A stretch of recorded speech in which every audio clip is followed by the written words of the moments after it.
Здравствуйте, уважаемые коллеги! Начинаем второе заседание Республиканского методического объединения учителей математики, которое будет посвящено следующей теме: особенности организации наставничества с целью повышения профессиональной компетентности молодого учителя. Сегодня мы рассмотрим следующие вопросы.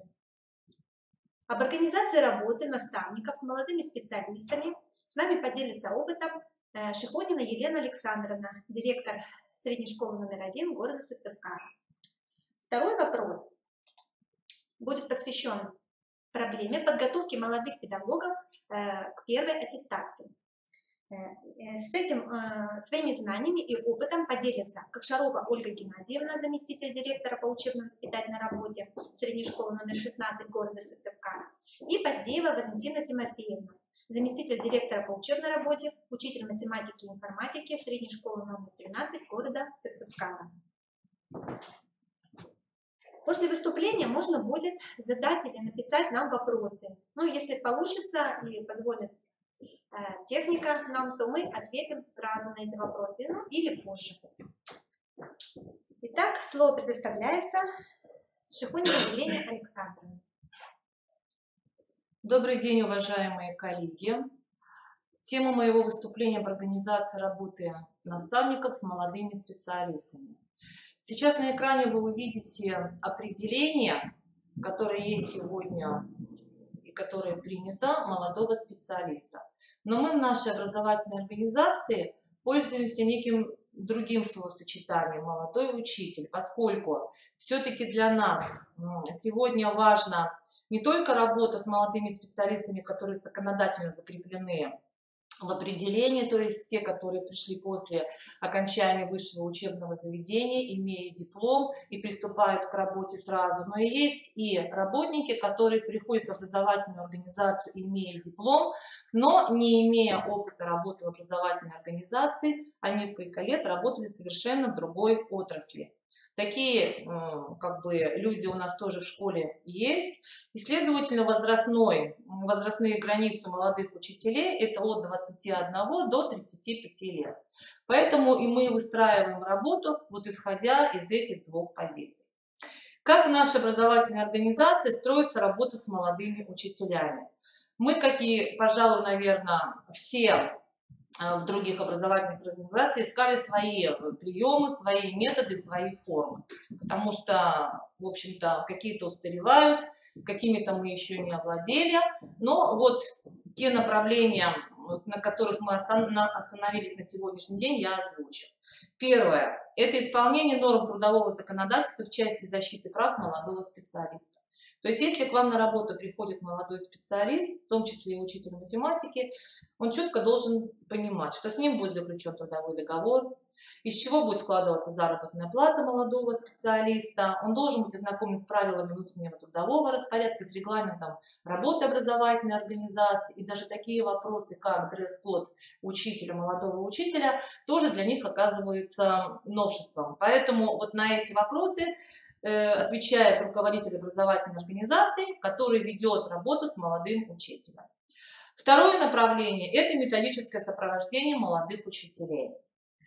Так называемая та работа, которую курирует в образовательной организации либо заместитель директора по учебной работе, но у нас эту работу курирует заместитель директора по научно-методической работе, совместно с методическим советом, который работает в образовательной организации. Что мы сюда включаем? Первое и основное – это наставничество. Определение сейчас вы тоже увидите. Достаточно такое знакомое для всех слово.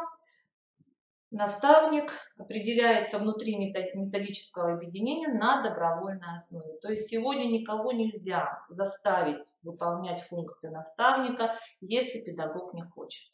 Но вот из опыта работы могу сказать, что если вы провели работу с учителями, стажистами, которые имеют действительно богатый опыт работы, то никто из них никогда не откажет в помощи молодому учителю. Наставник посещает уроки, консультирует по разным вопросам, оказывает помощь по запросу молодого учителя в течение всего там, учебного года, и в конце года обязательно на методическом совете рассматривается вопрос о том, как наставник или результаты работы, совместной работы наставника и молодого специалиста. Новая форма, которую мы для себя определили, это лаборатория молодых учителей, где планируется и организуется работа со всеми молодыми учителями. Мы в основном организуем работу в лаборатории молодых учителей в каникулярное время, поскольку для нас удобно и для учителей удобно. 2 смены, мы работаем 2 полные смены, и организовать вот всех одновременно у нас в течение учебного года получается не так часто. Но чем мы занимаемся на лаборатории молодых учителей? План работы лаборатории включается в общешкольный план работы. Делится он на несколько направлений. Это методическая работа, организация семинаров с молодыми учителями по разным вопросам, чаще всего по запросу молодых учителей. Это семинары, темы которых уже определяют тебя заместители директора в рамках внутришкольного контроля. Поскольку, посещая уроки, мы видим те проблемы, с которыми сегодня сталкиваются молодые учителя. Конечно, это фестивали открытых уроков, где по определенной теме, которая вот тоже обсуждается на лаборатории и дальше утверждается, и уже по этой теме готовятся уроки, обсуждение этих уроков, анализ этих уроков, ну и, естественно, уже результаты этих уроков. Круглые столы, где идет обсуждение наболевших вопросов, где каждый может поделиться или высказать свою точку зрения по какому-либо вопросу. Вот на круглые столы уже лаборатория молодого учителя вправе пригласить тех, кого она пожелает, и членов администрации, учителей, стажистов, и, возможно, и других методических объединений, то есть тех учителей, которые сегодня могут поделиться опытом. А такие у нас, конечно, образовательные организации есть. И еще одно направление, которое мы вот здесь прям рассматриваем, это привлечение родительской общественности. Вот если молодой учитель стал классным руководителем, то, конечно, мы разговариваем и приглашаем к себе родительский комитет тех классов, в которых работают наши учителя, для того, чтобы, в общем-то, обговорить вопросы с родителями в плане того, что они тоже могут оказать помощь молодому учителю именно в организационных вопросах. Они знают своих детей, они вплотную работали с начальной школой, с учителем начального звена. И здесь, конечно, они большое такое подспорье молодого учителя, молодого классного руководителя. Следующее направление – это психолого-педагогическое сопровождение молодых специалистов, молодых учителей. Сегодня мы констатируем тот факт, что у нас есть проблемы психологической адаптации молодых специалистов, у нас есть проблемы общения молодого специалиста с коллегами, с учащимися и родителями. И, в общем-то, такие факты тоже имеют место быть. Это работа с детьми с ОВЗ, потому что сегодня это отдельная категория, отдельный вопрос, который рассматривается не только в работе с молодыми учителями, то и в работе с другими категориями работников. Это девиантное поведение детей и многое-многое другое. И, конечно, если в школе есть педагог-психолог, то вот в его плане работы обязательно присутствует, такой раздел, да, психологическое сопровождение педагогических работников, в том числе и молодых. И чаще всего, когда они обращаются к педагогу-психологу, здесь и индивидуальные консультации, она их приглашает и с ними разговаривает, это и семинары для молодых учителей, потому что уже опытные учителя с этими темами сталкивались, и для них отдельно мы повторно или еще раз повторно проводим те или иные семинары. Следующее направление – это мотивация молодых учителей на самообразование.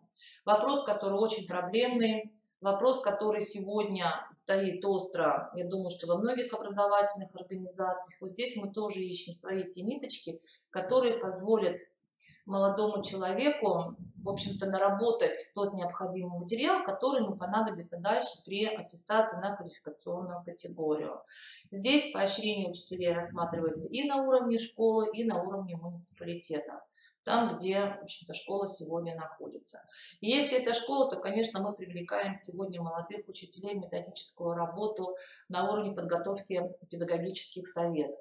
Они участвуют у нас во всех методических семинарах, они участвуют в фестивалях, открытых уроках, они участвуют в конференциях. На уровне муниципалитета сегодня создано методическое объединение учителей, молодых учителей. У нас организован конкурс на уровне муниципалитета, который называется «Педагогический дебют». И вот 2 молодых учителя нашей школы уже приняли там участие.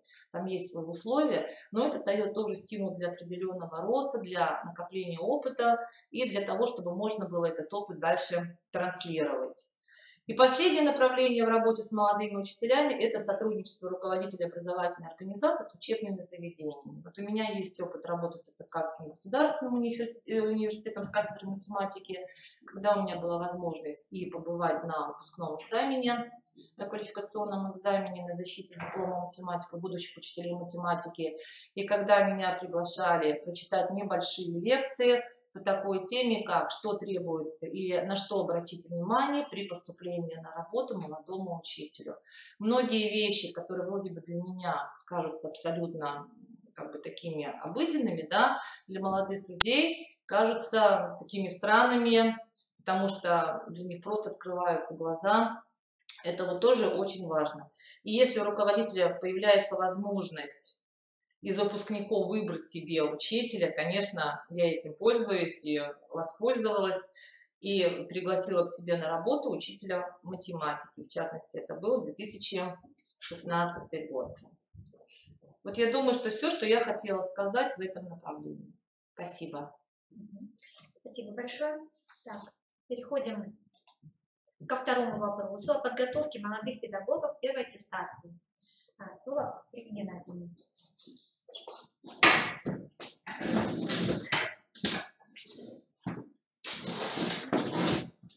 Здравствуйте, уважаемые коллеги.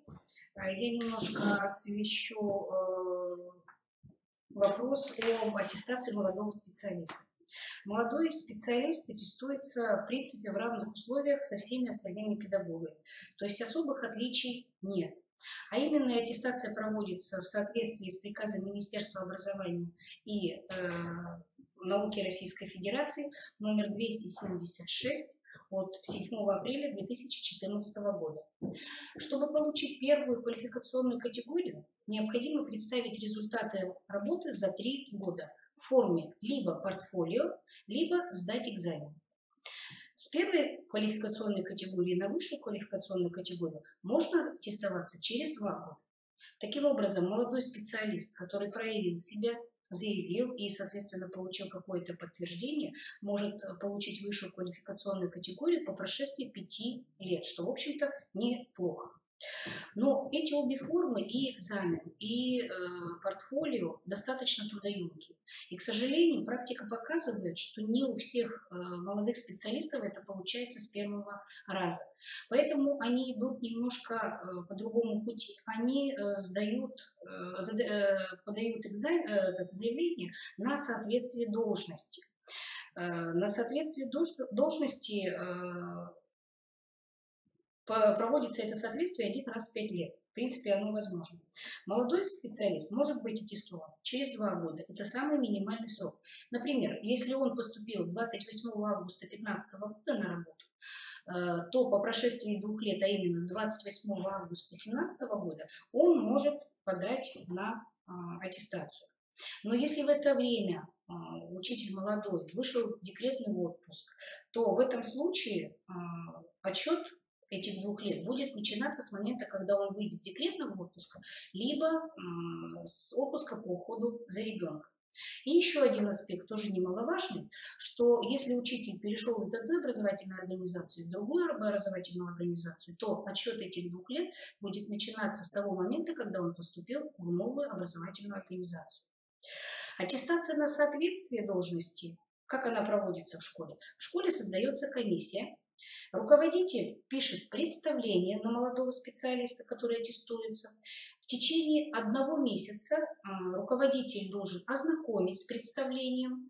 Соответственно, аттестуемый подписывает это представление, либо записывает, с чем он не согласен.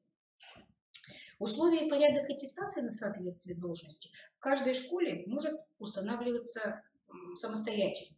Например, у нас в 16-й школе для того, чтобы пройти вот эту процедуру аттестации на соответствие достаточно только, чтобы руководитель написал представление. В это представление мы указываем, какие курсы прошел молодой специалист, в каких конкурсах или семинарах он участвовал, какие достижения учащихся показал на входе и на выходе. Ну и другие аспекты можно осветить.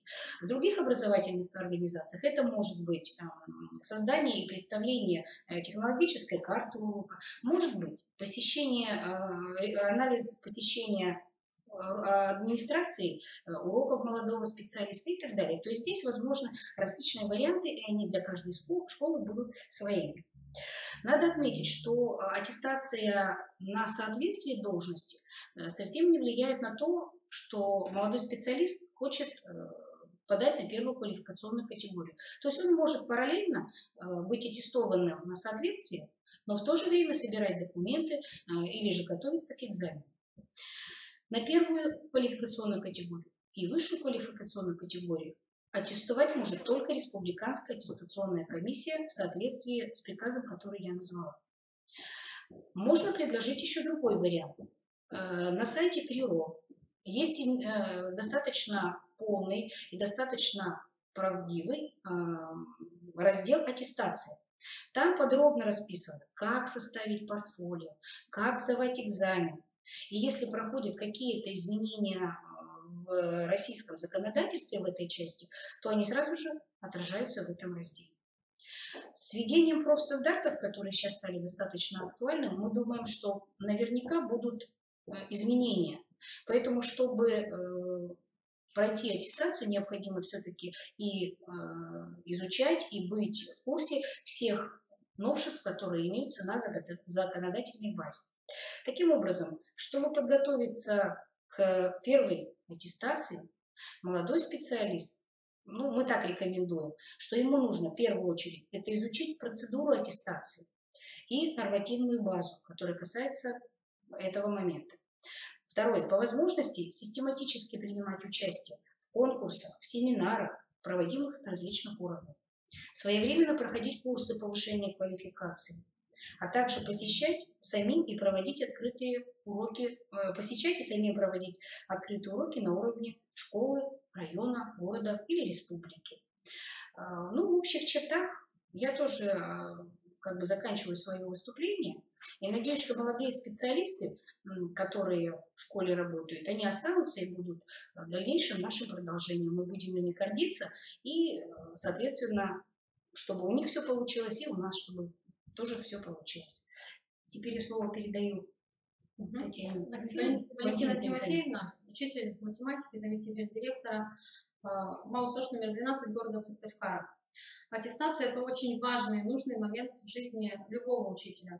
В порядке проведения аттестации педагогических работников указывается, что заявление о проведении аттестации подаются педработниками вне зависимости от продолжительности работы в организации. Но на практике же так не получается. Для того, чтобы набрать необходимые баллы для первой категории, необходимо поработать 2-3 года. И для молодых учителей в школах созданы все условия для этого. Самое первое – это доплата как молодому специалисту первые 3 года. Молодой учитель в этот период учится работать и работает на результат и на себя. Самое трудное – это как раз преодолеть вот эти 2-3 года. Я хотела бы привести некоторые советы, которые лично я сформулировала для себя в свои первые годы работы. Во-первых, пишите конспекты к урокам, постоянно и ко всем урокам. Со временем, да, будут меняться УМК, будут меняться программы, будут меняться стандарты, но суть темы остается всегда неизменной. Когда вы уже разобрали тему, выделили основное, что необходимо сформировать у учащегося в рамках данной темы, сделали подборку задач, дополнительных материалов, этот наработанный материал всегда очень легко переделывается, ложится на любое УМК, на любую программу или стандарт. Во-вторых, оформляйте технологические карты к открытым урокам, которые вы проводили. Даже если вы в ближайшее время не планируете их кому-то показывать или куда-то отправлять, у вас будет всегда резерв разработанных и оформленных уроков. Сканируйте и собирайте в отдельную папку все наградные материалы. Не только ваши, но и ваших учеников. Все дипломы с курсов повышения квалификации, участие в конкурсах, семинарах и конференциях. Как правило, бумажные варианты могут затеряться, а когда у вас отсканированный вариант, вы уже, если только удалите его с компьютера. Также помните о том, что должна быть системность проведенных мероприятий, то есть их необходимо проводить ежегодно. При этом лучше, если они будут различного уровня. Старайтесь участвовать сами и предлагайте учащимся. И по большей части старайтесь участвовать в муниципальных и республиканских мероприятиях, потому что они ценятся гораздо выше. Систематически повышайте свою квалификацию, в том числе и на различных бесплатных и дистанционных курсах. Старайтесь всегда узнавать что-то новое. А также помните, что если ученики будут видеть, что вам интересно то, что вы делаете, то, чем вы занимаетесь, вы будете оказывать им помощь и поддержку, то они всегда с удовольствием будут участвовать во всем, что вы будете им предлагать. Спасибо за внимание. Можно я добавлю буквально одно предложение? Вот все было замечательно сказано, да, что молодой учитель не должен бояться задавать вопросы и обращаться к членам администрации. Мы для того здесь и находимся, чтобы вы, как молодые учителя, могли как бы вовремя среагировать вот на те вопросы, которые у вас есть, ответить на них и продолжать работать. Мы всегда готовы пойти вам на помощь, мы всегда готовы предоставить и помочь в решении тех или иных проблем, поэтому иногда вот зачастую боятся они директора, боятся зауча, но, еще раз повторяю, не бойтесь, смело обращайтесь, и вы всегда найдете понимание среди членов и поддержку среди членов администрации. Спасибо большое. Хочу поблагодарить вас, коллеги, за то, что вы согласились очно участвовать в нашем втором заседании, поделились своим опытом. Ну и вот, как мы уже видим, даже слова благодарности поступают нам сейчас в чате. Спасибо вам большое, что вы хотя бы дали оценку вот выступающим. Но, может быть, мы надеемся, что вы продолжите и напишите какие-то отзывы или свои пожелания, которые мы обязательно прочтем и ответим на ваши вопросы, так как вопросов высказана просьба получить материалы выступления Елены Александровны. Они будут выложены на сайте «Открытое образование» в разделе РМО «Учителей математики». Да, то есть туда обращайтесь, мы подготовим, и раз такое пожелание было, то с согласия Елены Александровны мы опубликуем.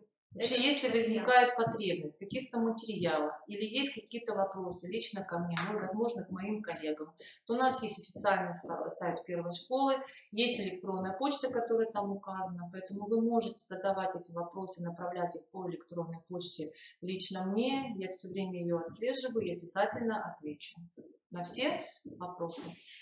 Ну и пользуясь случаем, мы приглашаем молодых специалистов в нашу школу, поскольку имеется все-таки вакансия, в частности, учителей математики, начальных классов. Так что, если у кого есть желание, всегда рассмотрим ваши варианты, обговорим, приглашаем к нам в 16-ю тоже. 12-ю не надо? Решение.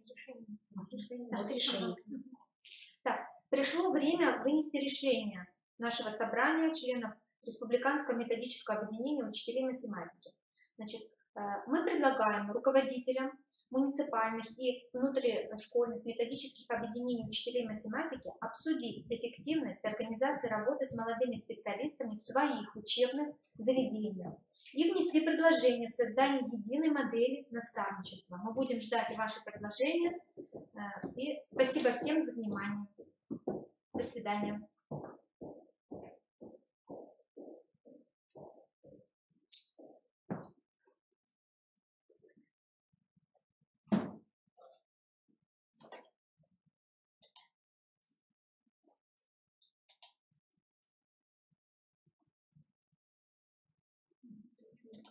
Нам не показали, какой